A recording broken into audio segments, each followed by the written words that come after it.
Je vais commencer d'abord par vous présenter Audrey Quintane, ma colistière pour le binôme féminin pour ces élections départementales, et Marie-Edmonde Mazzola, qui est remplaçante d'Audrey, donc, et à ma droite, Joël Caïrat, qui arrivera à 9h parce que lui aussi voilà, travaille. Il travaille, il était loin le temps de faire la route, il me rejoint plus tard. Alors, comme je le disais, heureux d'être ici avec vous sur le lieu de la lutte contre la délocalisation, ma raison d'être dans cette campagne pour le centre, pour ses patients, ses personnels bien sûr, et Cerbère, puisque par effet de cascade, tout est lié. Vous connaissez le rebondissement de notre lutte, notamment ma grève de la faim, les réunions avec l'ARS sans dialogue, des courriers pour défendre la situation actuelle et au manque de médecins et de personnel notamment, nos diverses mobilisations, manifestations, création d'un comité de soutien, la remise aussi de plus de 2000 pétitions en préfecture, et le résultat qui est le même, toujours pas de concertation. Beaucoup d'enfumage, j'ai noté ça comme ça, c'est vraiment ce que j'ai ressenti à la dernière visite de la secrétaire d'État, et nous ne sommes toujours pas écoutés. Alors, devant ce constat, j'ai pris donc cette décision de constituer une liste citoyenne. Je dis bien citoyenne parce que personnellement, je suis dans la vie engagée en tant que responsable de la Commission nationale handicap d'Europe Écologie des Verts, mais je n'ai pas voulu de cette appartenance politique pour cette élection. J'ai tenu à ce qu'on fasse une campagne citoyenne centrée sur les combats de terrain. Donc je suis là vraiment au titre de mon mandat de président de l'association contre la délocalisation du centre Bouffard-Versely de Cerbère.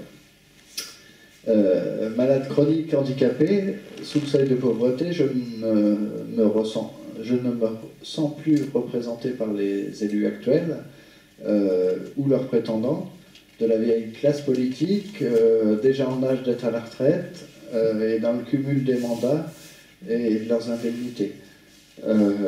Moi, comme beaucoup, je cumule plutôt les minima sociaux. Ce centre a été fait à un moment où on se préoccupait encore d'aménagement du territoire au sens égalité du territoire. Et donc, la concentration à Perpignan est complètement à l'encontre de toute logique humaine et économique pour le territoire. Donc c'est vraiment ce que l'on veut défendre. Nous sommes donc là avec vous aujourd'hui pour vous montrer que tout n'est pas joué. J'ai quelques chiffres, on va en parler. Que les promesses de la secrétaire d'État aux personnes handicapées n'engagent que ceux qui y croient, c'est mon point de vue. Que mobilisés, citoyens, associations, acteurs locaux, simples usagers, nous pouvons faire changer les choses que nous ne pouvons pas faire changer tout seuls. En ça, je pense que l'association a essayé toutes les démarches jusqu'à en venir à se présenter devant les électeurs pour faire valoir tous ces problèmes. Il nous faut fédérer les gens, les associations, les acteurs économiques pour qu'on puisse peser un peu dans les processus de décision, que l'on soit élu ou pas de toute façon. Le gros message que je voudrais vous laisser ici, c'est ne faisons pas de Cerbère un Florange-sur-Mer. Florange, le haut lieu de la sidérurgie, qui est mort de tant de promesses. D'être venu ce soir. Je vais vous parler tout petit peu de moi. Et je vous dis simplement que j'ai 63 ans, qui n'apparaît toujours actuellement. Je suis soignée une semaine par mois à l'hôpital de Perpignan. J'étais paralysée complètement de la tête aux pieds. Et c'est grâce à Cerbère si aujourd'hui je suis ici pour vous parler de moi. Donc la délocalisation de Cerbère me touche beaucoup, étant donné que c'est comme si on touchait à ma vie. Et il ne faut pas oublier que pour moi, c'est une nouvelle vie qui est née pour moi. C'est mon berceau, qui m'a ramené à la vie. Donc aujourd'hui, je veux me battre et je m'engage à défendre de mon mieux les biens de Cerbère. Et pour la même occasion, je remercie tout le personnel qui était là pour me soutenir. Bonjour, je suis Audrey Quintal. Je vois qu'il y a beaucoup d'émotions dans la salle suite au témoignage de Marie Edmond. Je suis très émue aussi. Mon engagement dans cette campagne, il est un petit peu différent. Donc voilà, moi je suis bagnoulinque d'origine, j'ai 35 ans. J'ai un doctorat en sociologie. J'ai fait ma thèse sur le site de Poly. Donc c'est aussi une partie du territoire de la Côte-Vermeille, un site qui a été très important, où il y a eu des gros dégâts humains, écologiques, dans les années 80. Donc ça ressemble un petit peu à ce qu'on peut connaître aujourd'hui sur les questions de l'abandon à Cerbère. Poly, il y a eu 20 ans de combat pour sauvegarder la mémoire, pour faire un lieu aujourd'hui dit durable. Donc voilà, je pense que vous connaissez le site, on pourra en reparler si ça vous intéresse aussi. Mon engagement dans la campagne, il est aussi pour défendre la question des femmes, parce que c'est une campagne nouveau format, avec un binôme homme-femme, donc on vient sonner à nos portes pour chercher des femmes.